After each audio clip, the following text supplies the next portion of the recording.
மாவட்டத்தில் ஊரக வளர்ச்சி உள்ளாட்சித்துறை ஊழியர் சங்கம் சார்பாக மாவட்ட ஆட்சியர் அலுவலகத்தில் கோரிக்கை மனு வழங்கப்பட்டது. தேனி மாவட்ட ஊரக வளர்ச்சி உள்ளாட்சித்துறை ஊழியர் சங்கம் சார்பாக இன்று மாவட்ட ஆட்சியர் அலுவலகத்தில் கோரிக்கை மனு வழங்கினர். இந்த மனுவில் பெரியகுளம் நகராட்சியில் டெங்கு ஒழிப்பு தற்காலிக பணியாளர்கள் 30 டிபிசி பணியாளர்கள் 10 ஆண்டுகளுக்கு மேலாக பணிபுரிந்து வருவதாலும் இவர்களுக்கு பணியில் சேர்ந்த முதல் நாள் முதல் இன்று வரை வங்கிக் கணக்கில் ஊதியம் வழங்காமல் கையில் ஊதியம் வழங்கப்பட்டு வருவதால் வங்கிக் கணக்கில் ஊதியம் வழங்க வேண்டும் என கோரிக்கை வைத்துள்ளனர்.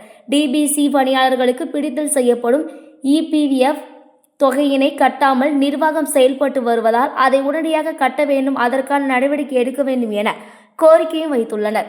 மேலும் மாவட்ட ஆட்சியர் உத்தரவின்படி நாள் ஒன்றுக்கு 586 ரூபாய் தினக்கூலி வழங்க வேண்டும். ஆனால் தற்போது 180 ரூபாய் மட்டுமே தினக்கூலி வழங்கப்பட்டு வருவதால் மாவட்ட ஆட்சியர் அறிவித்த தினக்கூலி ஊதியத்தை வழங்க வேண்டும் என தங்கள் கோரிக்கை மனுவை மாவட்ட ஆட்சியரிடம் வழங்கியுள்ளனர்.